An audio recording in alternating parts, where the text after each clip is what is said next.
రవీంద్రుని భావము గీతాంజలి కళ వివరించే ఎండ తాకని పండు వెన్నెల గగనముదికెన కన్నుల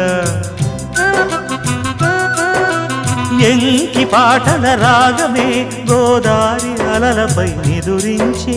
మూగబోయిన రాగమాలిక ముసిరె నిపుడు నా గొంతున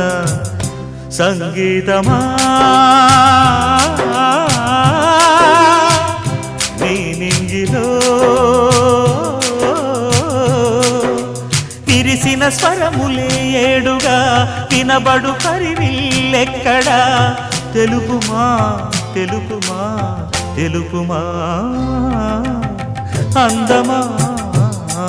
నీ పేరేమిటి అందమా తెలుపుమా